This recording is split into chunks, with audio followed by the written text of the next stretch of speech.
Welcome to the world of stories, where words are drawn, ideas are unleashed, and imagination knows no bounds.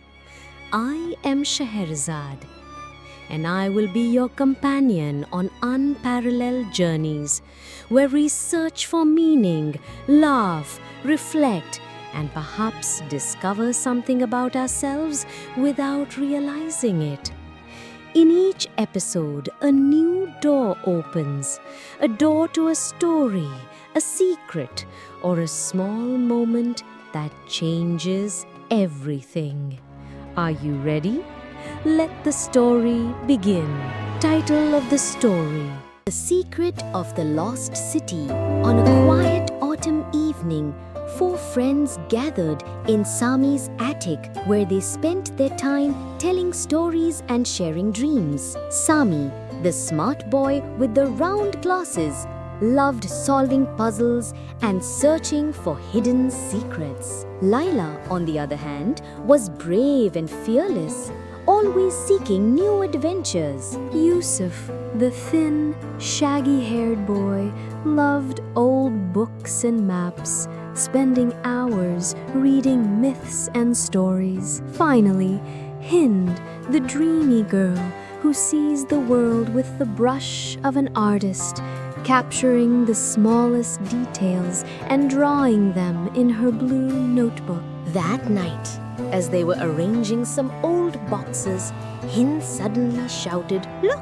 what is this strange box? I've never seen it here before." The friends gathered around the dusty wooden box, staring at it in amazement. The box was decorated with strange engravings, and on its lid was a rusty lock. Sami tried to open it but couldn't. Yusuf noticed a small key hanging from a string tucked into the corner of the box. He turned the key carefully, and the lock slowly opened, making a faint sound, as if groaning from the passage of years. They opened the box, and inside was an old map drawn on thin leather, dotted with intertwined lines and mysterious symbols. In a corner of the map was written in faint script, "Whoever finds this map will discover the secret of the lost underground city, where light reaches only those who deserve it." The friends studied the map for a long time, and Yusuf began to analyze the symbols. "Look at this mark. It resembles an abandoned garden on the outskirts of the city, and these lines point to a tunnel or a secret passageway," Layla said excitedly. "What are we waiting for? Let's discover this secret.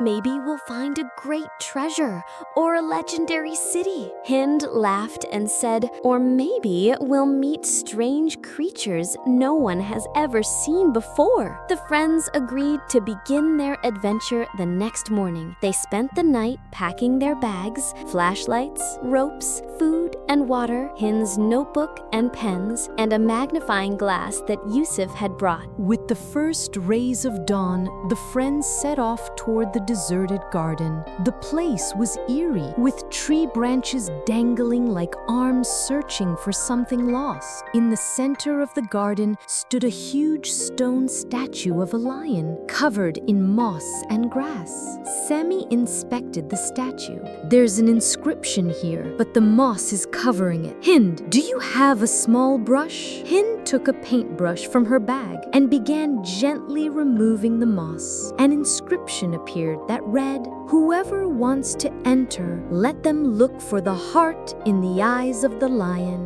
Yusuf studied the statue's eyes and noticed a small hole in one of them. Sami carefully inserted his finger, and they heard a faint click. Then a secret door opened at the statue's base. "Come on, let's go down," Layla said excitedly. The friends descended a long stone staircase that led them deep into the earth. It was cold, and the darkness increased the deeper they went. They lit their flashlights and walked through a narrow tunnel whose walls were decorated with drawings of animals and people dancing around a large fire. These drawings resemble an ancient civilization I read about in a book, Yusuf said. They say it suddenly disappeared hundreds of years ago. They reached a massive stone door, inscribed with a riddle and written in a strange language. Yusuf translated some of it. Without your cooperation, the doors will not open.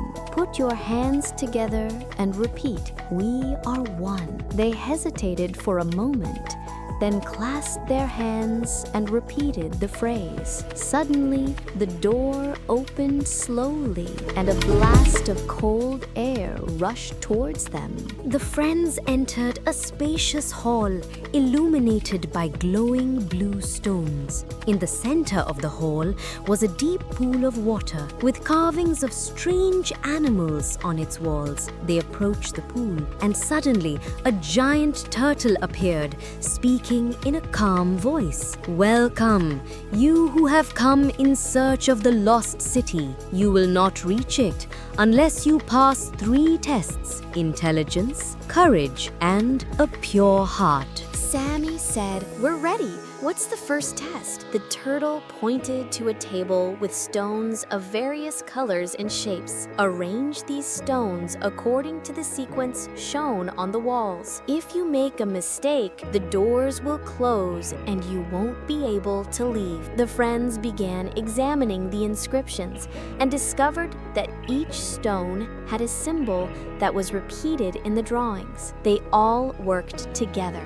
Hind noticed that the colors matched the colors of the birds in one of the paintings, and Yusuf linked the symbols to a myth he had read. After several attempts, they succeeded in arranging the stones correctly, and they heard the sound of the next door opening. You've proven your intelligence. Now for the next test. At the end of the corridor, they found a large golden chest, and next to it, a small bird caught in a spider's web. A hidden voice said, "You must choose. Take the treasure or save the bird." The friends hesitated a little, but Hind quickly moved forward and freed the bird from the web. The bird flew happily around them, then disappeared into a secret passage that suddenly opened in the wall. "You have chosen pure heart over greed," said the turtle.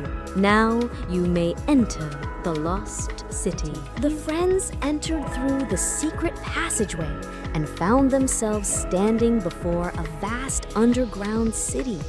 Its buildings made of crystal, illuminated by colorful stones that glittered like the stars at night. In the courtyards were strange creatures, dwarves, rare birds, and animals never seen before. They were greeted by the city's leader, an elderly man with a white beard and shining eyes. The leader said, "Welcome to the City of Light.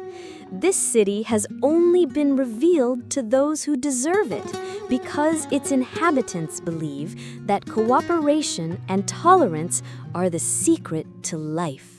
For centuries, we have hidden our city from the greedy and the selfish, and now you have restored our hope." The friends spent a full day among the city's inhabitants, learning how to live in peace and cooperate in everything. They visited the children's schools, where everyone learned drawing, music, and agriculture. Hind visited the artist's workshop and painted a large picture on one of the city's walls. Sami participated in solving an ancient riddle with the city's wise men. As for Layla and Yusuf, they learned how to grow rare plants and care for strange animals. In the evening, the city's inhabitants gathered around a large fire and began singing and dancing. The leader presented the friends with a luminous crystal,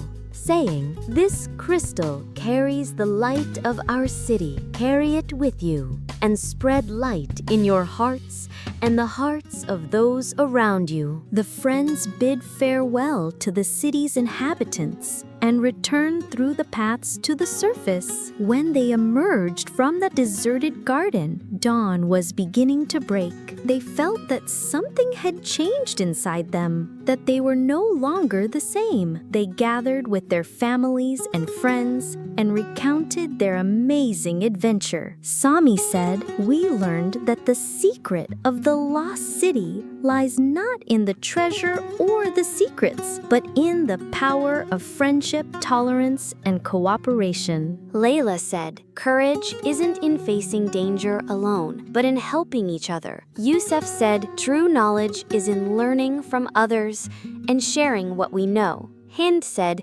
"True beauty is in shining a light in the hearts of everyone we meet."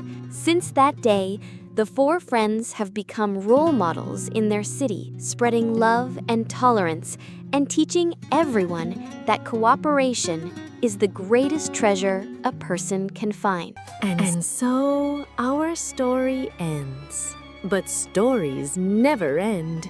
They live on in the hearts of those who love to listen and are adept at imagining. Thank you for joining me today. If you enjoyed the journey, take it with you and share it with those you love. We'll see you in a new episode with a new story. Until then, be kind, be curious, and don't stop asking questions. Goodbye.